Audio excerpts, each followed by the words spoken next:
पूरा इकट्ठा था। जब वो घर आए तो मेरे पूरा गांव इकट्ठा था। खूब तेज तेज बारिश हो रही थी, खूब तेज तेज बारिश हो रही थी। मेरी उम्र 7 साल थी, मेरा छोटा भाई एक 4 साल का था, एक भाई मेरी माँ के गर्भ में था।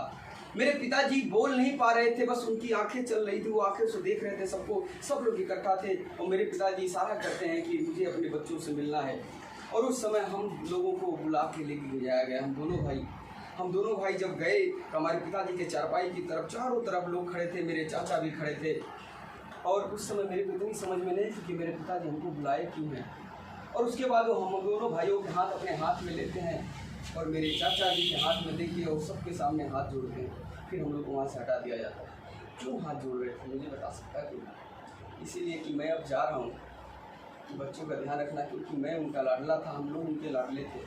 और मेरे पिताजी दुनिया को छोड़ के चले गए। 10 बजे पता चला कि आपके पिताजी नहीं हैं। सारे लोग उसी तरह से किए, मेरे चाचा जी क्रियाक्रम किए, लेकिन आज तक कभी पलट के देखने ही नहीं है। आज तक कि मेरे भतीजे वो जिंदा हैं या इस धरती पे नहीं है।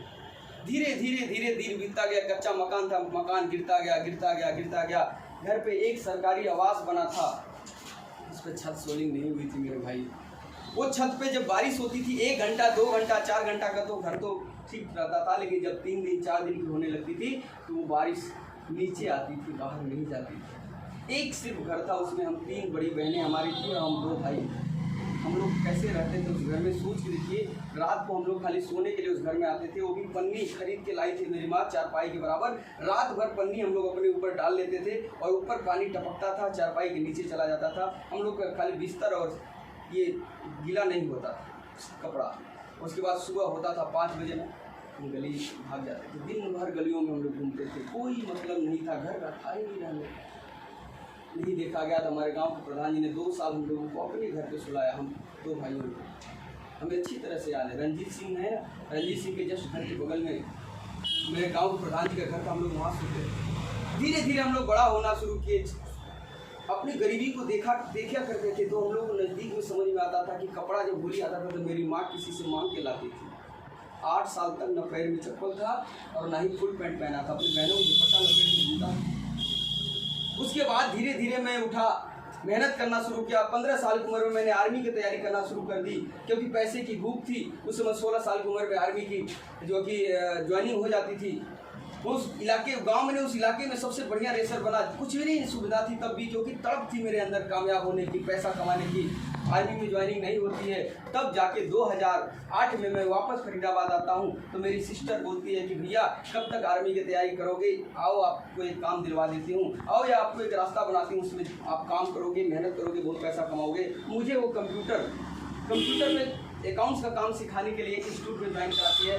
उस समय मैं कोरियर का काम किया करता था। कोरियर का काम करके वो अकाउंट्स का कोर्स करता था और कोरियर की नौकरी जिसके यहाँ करता था, आप सभी लोग उनको जानते हैं, शिव सिंह रावत, आप लोग पूछ लीजिए, मैक्सिमम लोग हमारे सीनियर साथी जानते हैं। वहाँ मैं काम करता था, वहाँ पढ़ाई करता था और अचानक फिर एक दिन गांव जाना पड़ा। गांव गया तो मैं देखा कि वहाँ कंप्यूटर इंस्टीट्यूट बहुत बढ़िया चलता है। मैंने कंप्यूटर इंस्टीट्यूट डाला वहाँ पे और धीरे धीरे पढ़ाई कराना शुरू किया और वहाँ पे बहुत अच्छा घर मेरा सेटअप बन गया। 1 लाख रुपया ज़्यादा महीना कमाने लगा। लेकिन फिर किसी कारणों से मेरी शादी लव मैरिज है, चूँकि कहते हैं कि मेरे दिमाग में जो भी चलता है या तो ख़त्म कर देता हूँ उसको या तो उसको छूता नहीं हूँ। मेरी शादी लव मैरिज है। हम लोग फिर अपने घर उस सेटअप को छोड़ के फरीदाबाद में मैं आता हूँ और आने के बाद जो कि फिर से सब्जी बेचने से मैंने शुरुआत किया, क्योंकि मेरे अंदर शुरू से भूख है।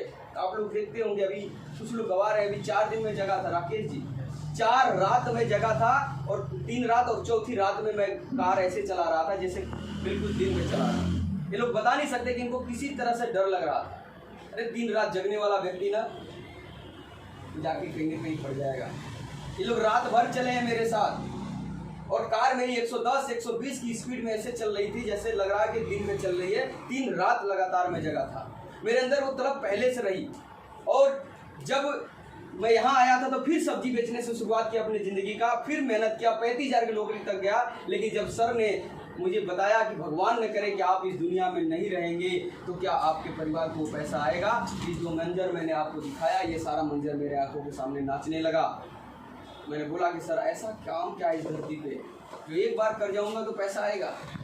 तब उन्होंने बताया उसका नाम है RCM। अब ये पैसा कैसे देता है, हमारे न रहने के बाद कैसे देगा, देखना चाहते हैं? अगर विश्वास हो जाए तो फिर क्या